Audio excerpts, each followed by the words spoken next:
In Paris, there is an area that used to be called the New Athens because of the number of artists there.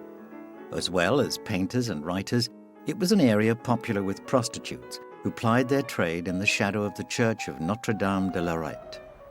But there was also a more respectable element, including bankers such as Auguste Degas. On July the 19th, 1834, his son was born there, Hilaire Germain Edgar. While he was still a child, Edgar moved with his parents from the Saint-Georges district of Paris to the area of the Luxembourg Gardens, to what was then Rue de l'Ouest, now Rue d'Assas, and then on to Rue Madame.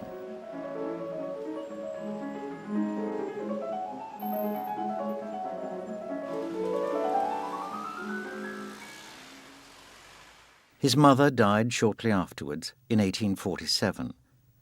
It's hard for us to know the effect this had on the young Edgar. He seldom mentioned her in later life, whilst he frequently liked to talk about his father, his dear papa. At school, Degas was an average student, but he was often described as uncommunicative and in the clouds. He received decent grades in drawing, but other pupils did just as well, if not better. Nothing would have made one think here was a painter of genius in the making. However, after completing his schooling, Degas decided on a career in art, and on the 7th of April 1853, a few days after leaving school, he was given permission to copy at the Louvre. We are still unsure why he chose his path so quickly, but it was a decision that would affect the history of art. It wasn't long before the young Degas began attending classes with the painter Louis Lamotte. In 1855, he was admitted to the prestigious École des Beaux-Arts, coming 33rd in the entrance competition.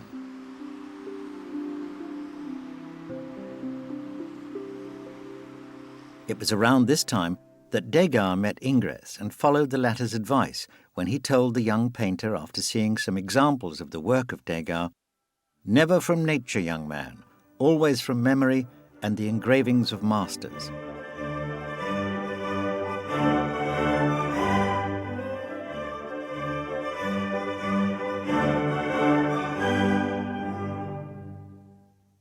With this and other advice, Degas sought to capture in the work of his predecessors the correctness of expression, the right formula, the technical secrets he wanted to incorporate in his own paintings.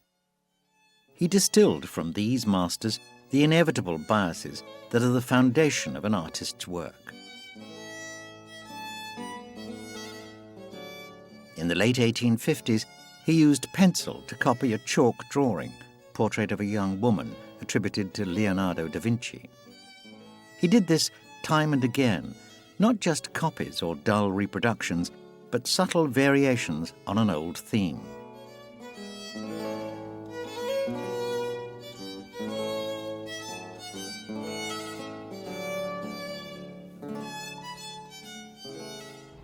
In 1856, Degas decided to spend some time in Italy. In Rome, he put portraiture to one side and opted for more conventional studies. History paintings which were never completed, paintings of local people, and copies of old masters. Through an artist he met around this time, Gustave Moreau, Degas was to be introduced to the work of Delacroix. It was this that added an appreciation of colour and movement to the reverence he already had for the style of Ingress.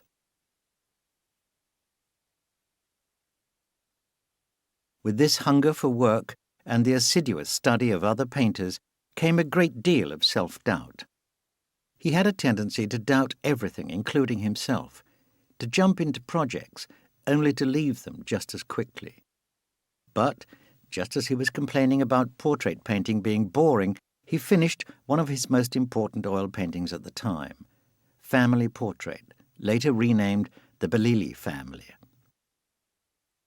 The Lily Family is an interesting painting in the context of 19th century art.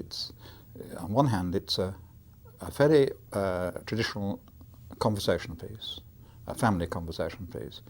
If we then begin to analyse it in terms of the relationship to Degas himself, this of course is his own family, the paternal side of his family, Italian. And it's quite clear that as one begins to look at it, the careful composition is actually telling us about the relationship within that family. It is here that Degas begins to show a taste for domestic drama, a tendency, as the writer Paul Jameau put it, to lay bare the hidden bitterness between figures, even when they seem to be presented to us as merely portraits. In this painting, one would expect to see happy, smiling faces. What we see is the Baron virtually with his back to us. The Baroness, she stands in the middle of the room. She's very erect, rather aloof, rather proud, and her children, her daughters, are with her. His wife's expression is disdainful and cold. The little girls, I think, are fine, but there's obviously something happening between the two adults which is not quite comfortable. It would therefore give us an indication that that family was not necessarily the happy family, loving family. It was very respectable, and to outward appearances was very upright and honourable. In the autumn of 1859, the painter returned to Paris and moved into a spacious studio in the part of Paris where he'd been born. With a return to Paris, he also returned to history painting and tackled his largest historical canvas, The Daughter of Jephtha, in an effort to emulate the sweeping works of his then hero, Delacroix. At last, Degas indulged in the delights of colour, using unconventional juxtapositions of tone and scattered explosions of vibrancy across the whole painting.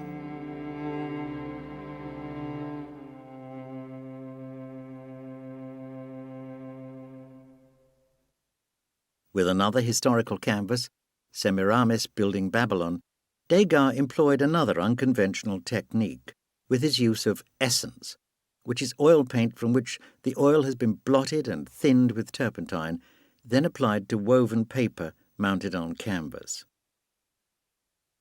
He tends to use this word painting essence. Now, in fact, this was a sort of method he adopted to dry out the liquid oil paint. That is, he soaked off excess, what he considered excess oil, out of the oil paint, leaving what we call a short, very sticky, stiff thing, which you could then apply. And indeed, in some ways, you can't, until you look up close, you can't tell the difference between pastel and this dry, short oil paint. Degas used colour differently from the other Impressionists. His use of colour is restrained in his ballet dancer pictures, the ones of the 70s. He used white, sometimes pink, sometimes a little touch of pink or a little touch of red, and that could be the only bright colour in the whole painting. When he did his outdoor paintings, for example, with the racehorses, the colours there could be very, very strong, but again, he didn't use a lot of colours. It wasn't until he started doing his pastels in the later part of his life, in the 80s and 90s, that he really went wild with colour.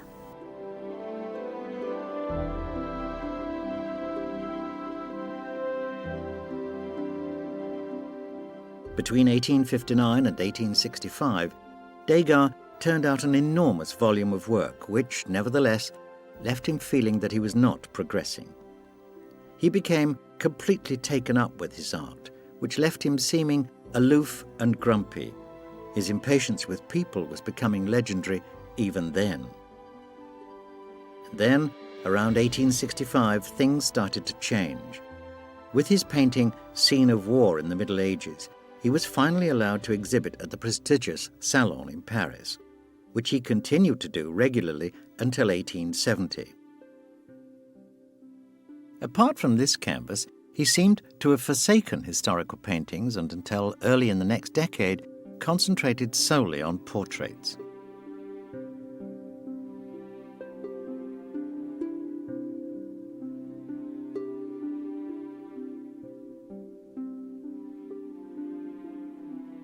As well as his art, his friendships were in transition too.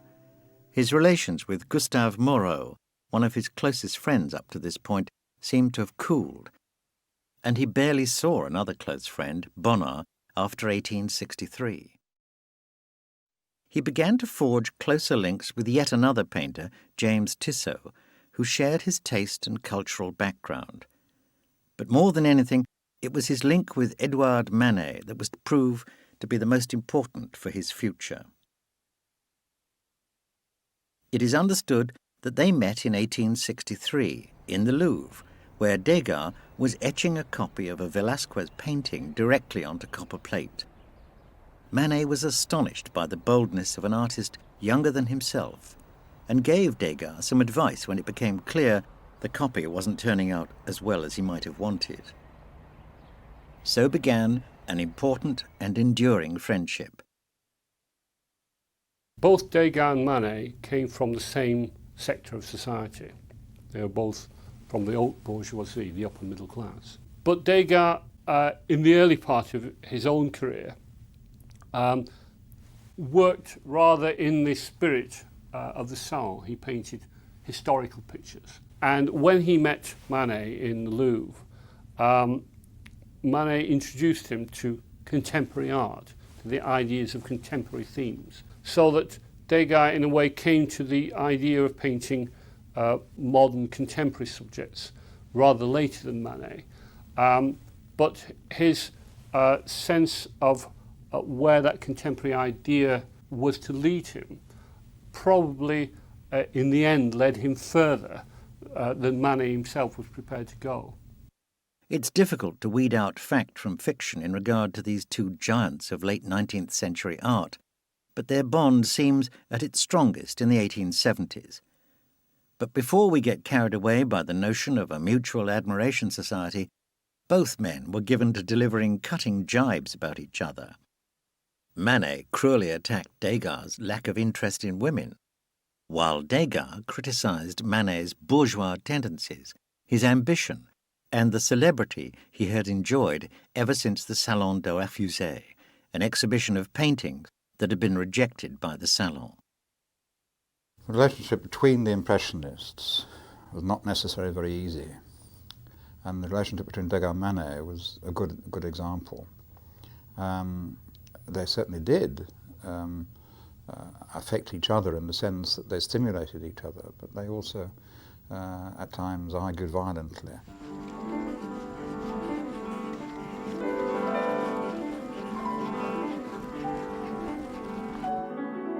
A theme which recurs again and again in Degas' work is his interest in racecourses, which began after his many holidays in Normandy with his friends, the Valpinsons, starting in 1861. Their estate, Menil-Hubert, was near the racetrack at Argenton, and the rustic setting reminded Degas of the English coloured prince he loved so much.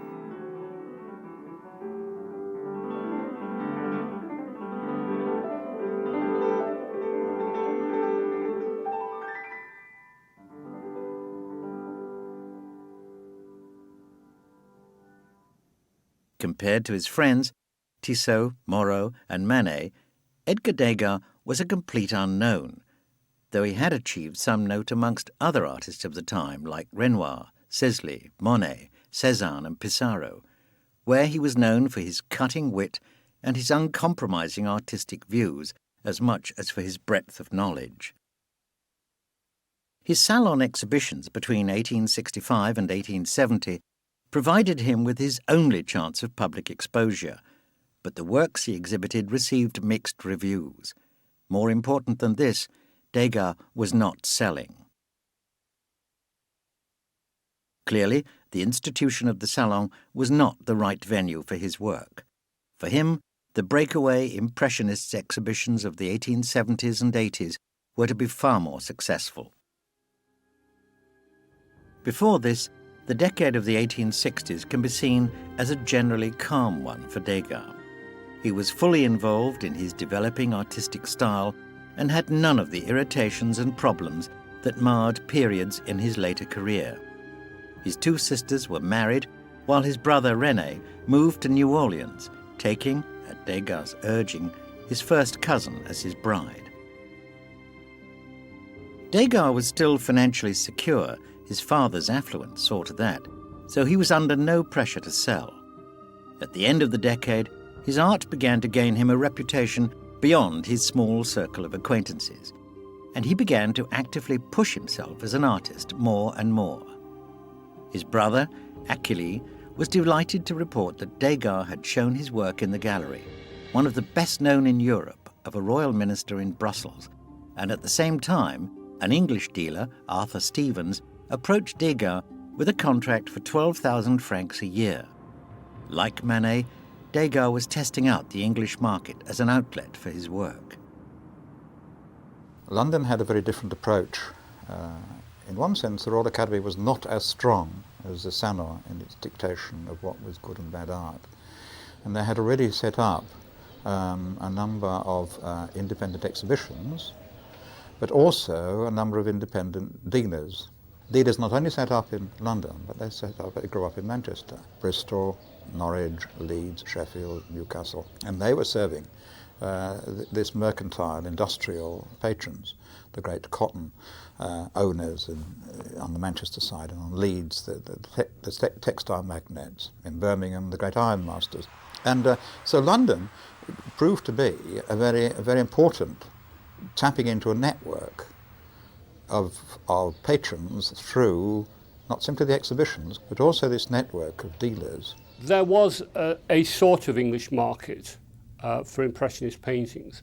Rather interestingly, the main English market for Impressionist paintings came from a French dealer called Paul Durand-Ruel, and he had a gallery in England. But Impressionist paintings were not really what the English wanted at the time. What the English really wanted was pre-Raphaelite type paintings. It was more the American market, for example, which became the main market outside of France that the Impressionists sold their paintings within. As with many driven men, not a great deal seems to have filled Degas' life apart from his work. We are not helped in this by his famous circumspection about his private life. What little we do know, references in a notebook to being spurned by a young woman, references in a letter to his aunt about his wedding plans, and the opinions of others, pose more questions than are answered. Degas had a very secretive private life. He never married. He was always a bit of a misogynist. He loved the little girls who he drew, the ballet dancers and the girls who posed for him. But his own view of people was always rather acid. He had a rather witty temperament.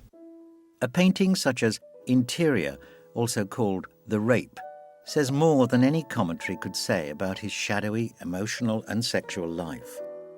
In a young woman's room stands a man who seems to have no business being there. He has staked out his territory. His hat and coat are scattered throughout the room.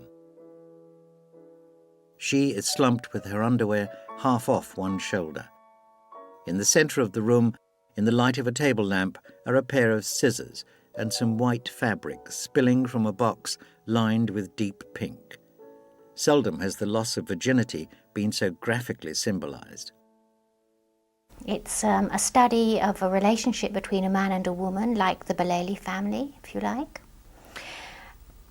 And maybe it reflects on a situation that the sort of woman Degas was painting could find herself in. He painted prostitutes and lower-class working women. I would hesitate to relate it to his own life. Where the painting actually comes from is a realist story.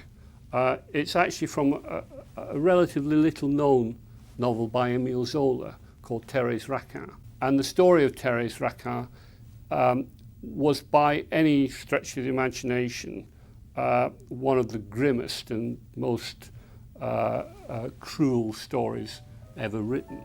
So that I think that, in a sense, it was rather more an illustration of someone else's story rather than specifically his own attitude. Degas' own lifestyle, his own way of approaching people, was rather distant and aloof, but perhaps not quite so aggressive as one would get in a painting like Ray.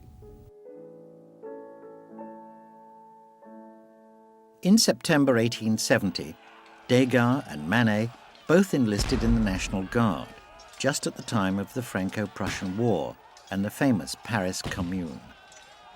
War brought tragedy. The painter Frederic Bazille was killed at 29, as well as Degas' friend, the sculptor Joseph Cuvelier. His death led to Degas becoming estranged from Tissot when he learned that the latter had drawn a picture of this young sculptor while he was dying.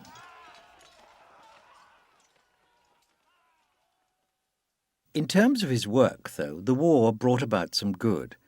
Around 1870, Degas painted a portrait of a bassoonist friend with the Paris Opera surrounded, in the pit, by his fellow musicians.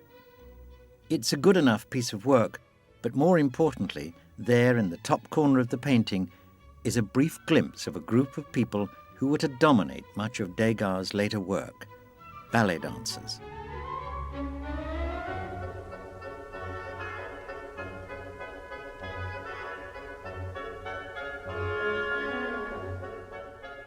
It's difficult to say exactly when Degas began spending so much time in the theatre, in its auditoriums and backstage. We know which performances he attended between 1885 and 1892, but details of earlier years at the theatre are very sketchy.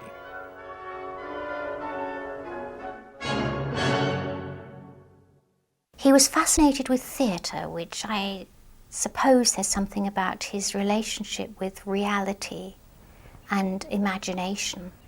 And he got permission to go behind the stage to do pictures of ballet dancers. Starting in the early 1870s, Degas turned out an increasing number of ballet pictures, some showing dancers on the stage, but more often in their classes. They were immediately successful, and it was this fact, as much as anything, that prompted Degas to paint so many of them. He wanted to catch them, in fact, not from the usual position of the viewer sitting down inside the theatre. He wanted something more personal in a way, something certainly more personal to him and to them. And he wanted to catch them unawares, which of course is a typical Impressionist aim, to catch the passing moment.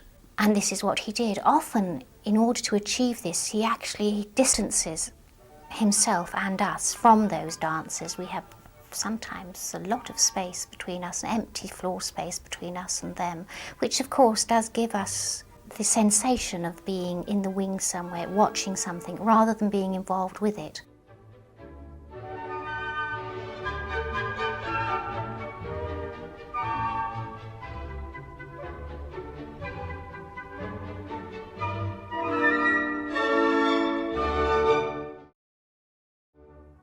Unlike Monet, Renoir or Pizarro, Degas sold work often but not steadily. However, the introduction of Degas' work into the market and the exhibitions he took part in led to a marked change in the painter's work. A small network of Degas enthusiasts was developing, and a group of collectors was in the making. As a result, the artist paid more attention to career choices. His day was quite predictable.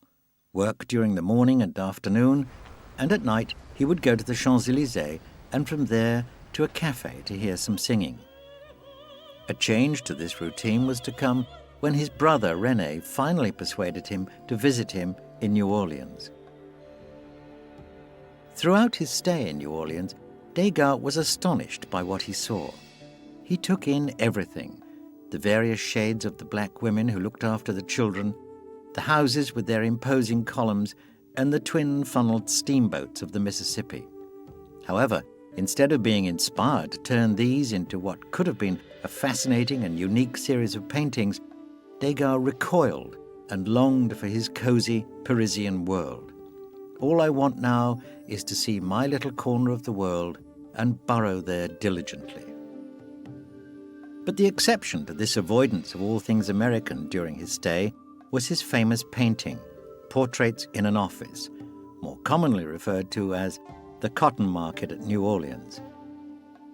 In it, we see 14 individuals in the office of Degas' uncle, Michael Nousson, all of them busy with various aspects of the cotton trade, except for the painter's two brothers, who appear to be simply lounging around. This picture of a crowded yet orderly office perfectly conveys his vision of America as a faraway land of tranquil prosperity. Degas got very fed up with life over there because he felt everything was based upon cotton. They thought cotton, they spoke cotton, they slept cotton. But what he's tried to do there is to use, and a technique he used often later on, was an oblique angle. Instead of a straightforward sort of traditional perspective, vanishing point, single vanishing point, all these sorts of things, he was looking obliquely, above and obliquely, so he could take in a range of the, in this case, the room, the exchange. The colour is, again, not a lot of different colours, a black for the men and a creamy colour for the background, for the paintwork. It's portraits, actually, as well, of people that he met there. He sketched, must have sat there sketching, and then he constructed this painting in his studio.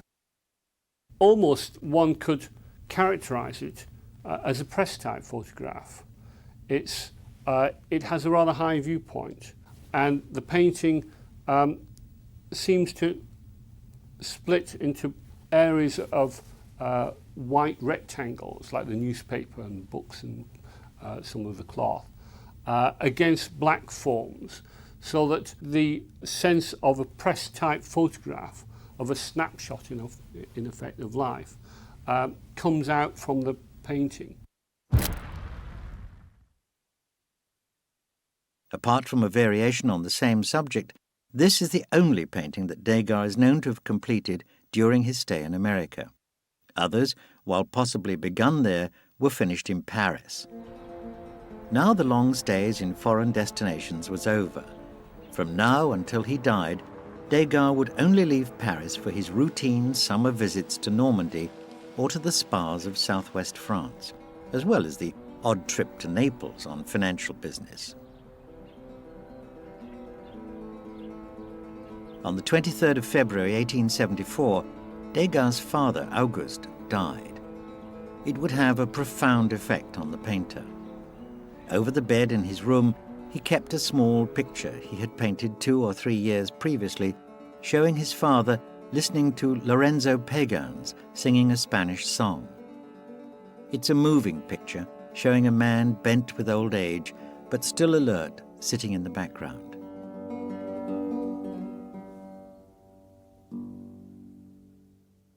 His father left the family firm in a sorry state. The impossibility of dividing the Naples property and the debts his brother René had incurred gave Degas his first financial burdens and forced him to concentrate on selling his work. His art now had to become a business. Whilst the general view of Degas is that he was independent financially, which is certainly true as he started off, the family did go through his father went through some very serious times, and in fact the family had to bail him out. In other words, Degas now had to see his art in relation to an income. To that end, Degas was instrumental in organising the famous series of Impressionist exhibitions of the 1870s.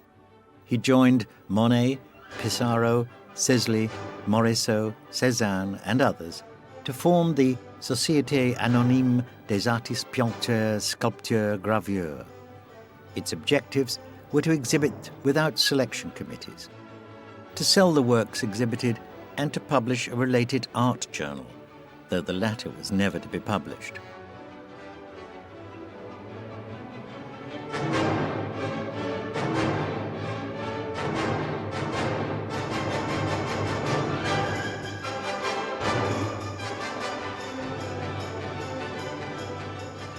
At the first group show in the spring of 1874, Degas exhibited 10 pictures and generally received good reviews.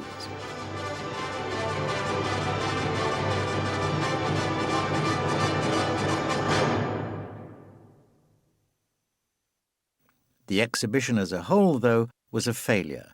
It received savage attacks in the press, had poor attendances, and the limited sales led to the collapse of the cooperative. 2 years later, they tried again, this time at the Durand Royal Gallery. This time, Degas had 22 works in the exhibition. Again, the press was divided, but even his detractors saw Degas as the leader of a movement, as well as an individualist. The subsequent exhibitions of 1877, 79, and 80 showed increasing acclaim that testified to a newfound appreciation of Degas' art and to his special place within the group.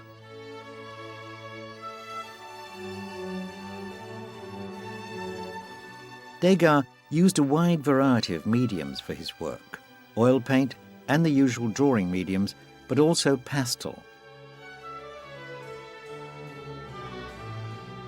Pastel allowed him to work spontaneously because it's dry, and he was able to make changes because it's opaque. This made it ideal for an artist who liked to work quickly, but who also liked to retouch the same picture over and over again.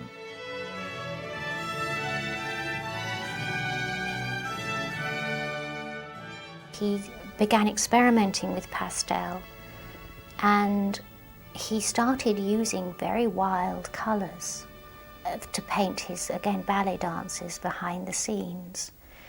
And this may have been because his eyesight had deteriorated, so he wasn't perhaps aware that he was using such bright colours. What Degas did was he would take the pastel and melt it back down again.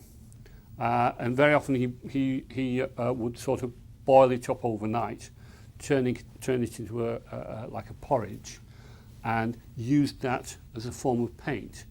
When it then dried, it reverted to the texture of pastel, but gave him an underpainting from which he could draw more pastel on top of this, so that his use of pastel was very much more experimental than had become hitherto. This powder of a butterfly's wings made it a perfect medium for portraying the elusiveness of subjects like cafe performers or ballet dancers. If there is a point where Degas becomes the painter of dancers, it is now.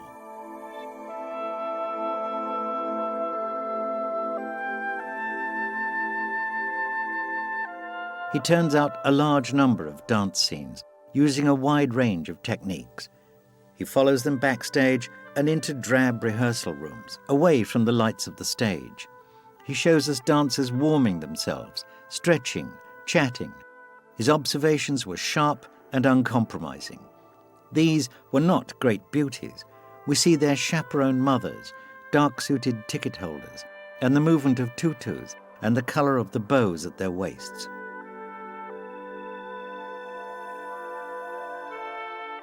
I think that Degas saw in the girls some sort of kindred spirit to the way how he himself worked, that his work required years of dedicated practice before he could gain any kind of proficiency in it.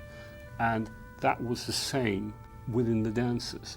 And he actually became a very close friend to many of them. And they regarded him as a rather amiable, but perhaps slightly eccentric old gentleman.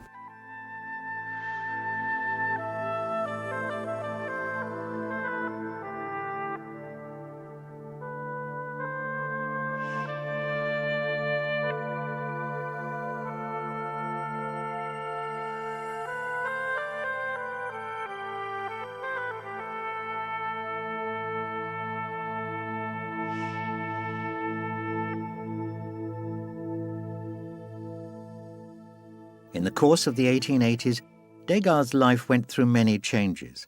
At the beginning of the decade, he was still weighed down by family debts.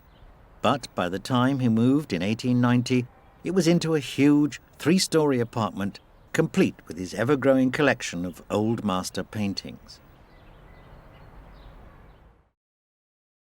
But the 1880s also brought one distressing loss after another. Monet died in 1883. His friend, Giuseppe de Nittis, the following year, as well as a school friend, Alfred Neoday.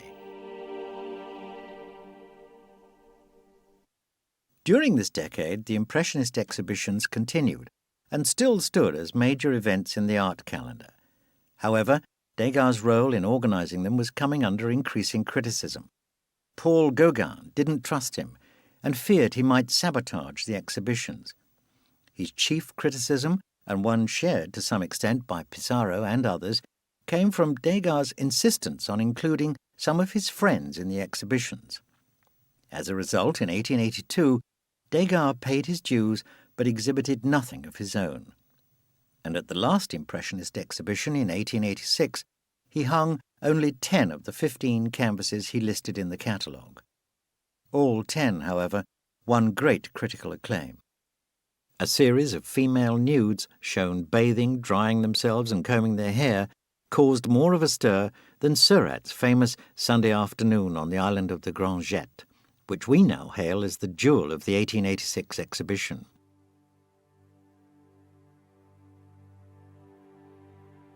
Relations between Degas and his one-time co-exhibitors became more and more difficult. However, Pizarro's admiration for him stayed intact despite the many rebuffs, Degas' difficult temperament, and the virulent anti-Semitism he showed in later years. Degas showed less and less enthusiasm for Monet's work, though, describing him as more a businessman than an artist, and a man who turned out nothing but beautiful decorations.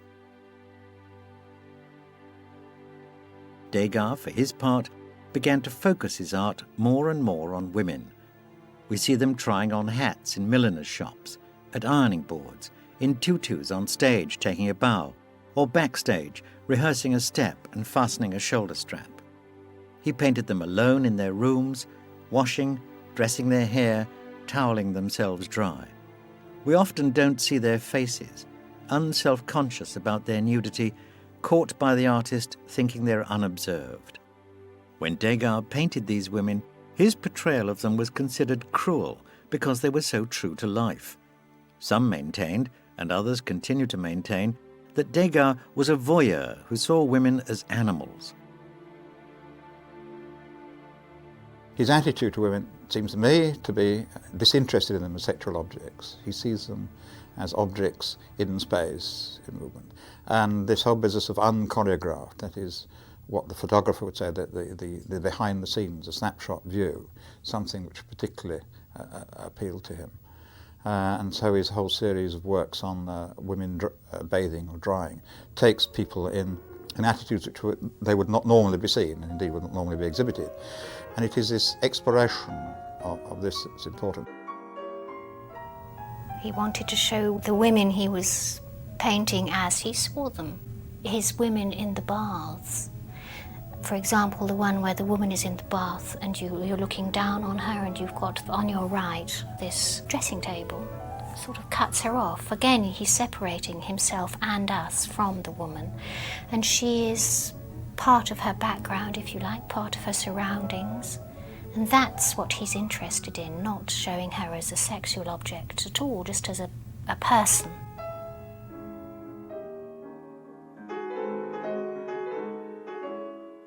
In the last decade of the century, the artist was slowly turning in on himself, opting for seclusion. From 1890, he began to see less and less of his friends, and in 1892 was no longer seen at ballet rehearsals. He authorized fewer and fewer exhibitions of his work, and through a bitterness with growing old, slowly cut himself off from everything. His work routine was much the same, however, painting in the studio until the evening, and then a plain meal prepared by his faithful housekeeper, Zoe Clozier. Sometimes he went to dinner at an old friend's house, and he continued to summer with his circle of old friends. Many old contemporaries died in quick succession, leaving Degas more and more isolated. Berthe Morisot died in 1895, Toulouse-Lautrec in 1901, Gauguin and Pizarro in 1903, and Cézanne in 1906.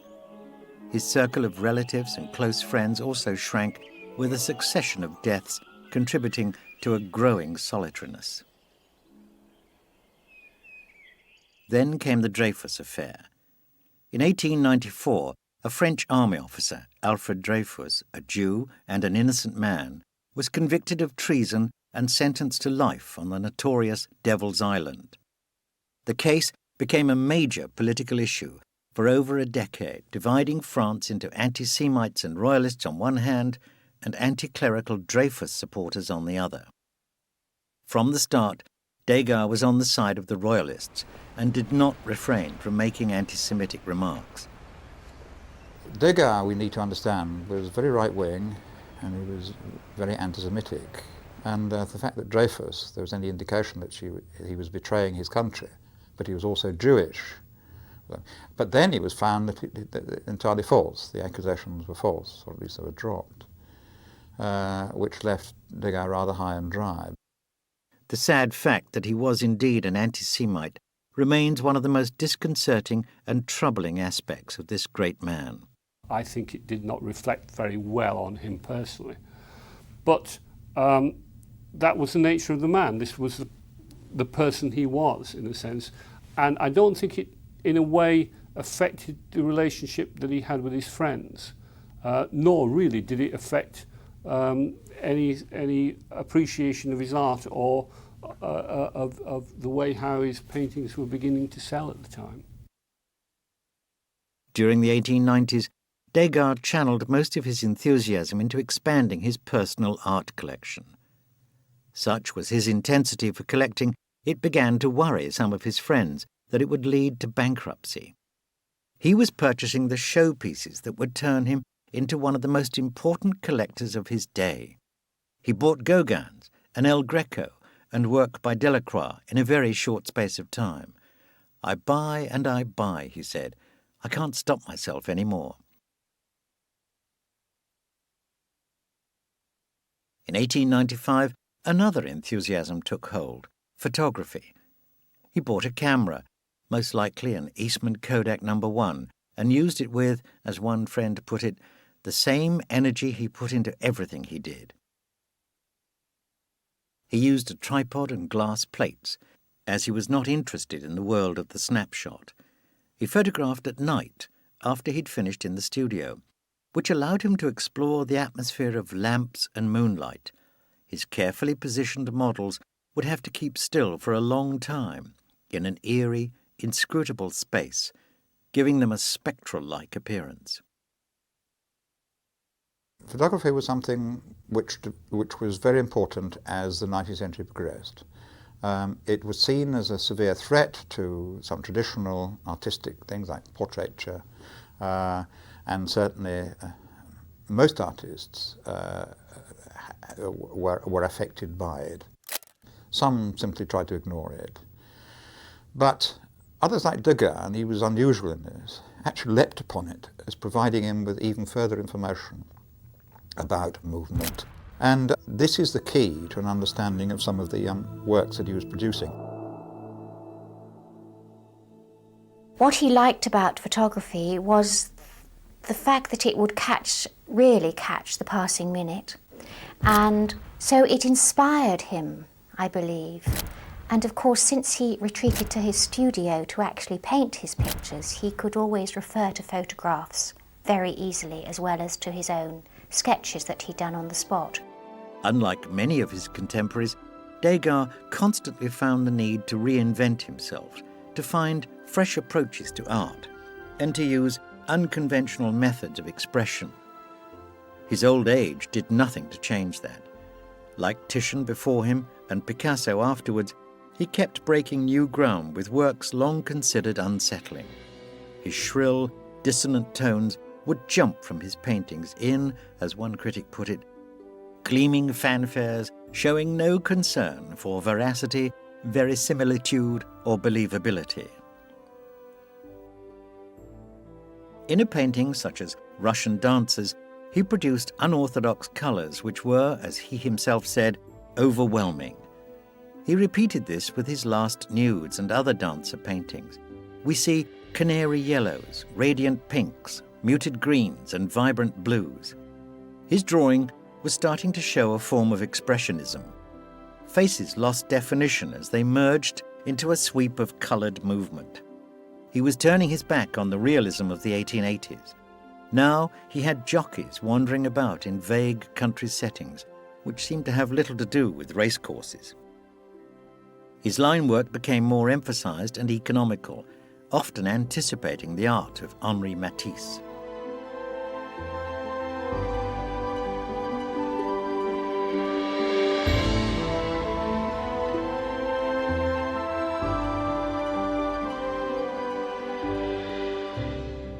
Between 1912 and 1917, Degas was in decline. A friend wrote that he was nothing more than a wreck. He was slowly dying, losing his sight until he was, to all intents and purposes, blind. When he would go out, he could only go a short distance before turning back and would be seen standing outside one of the houses he used to live in, staring at it. But the house had been demolished and there was only an empty space. But Degas couldn't see it.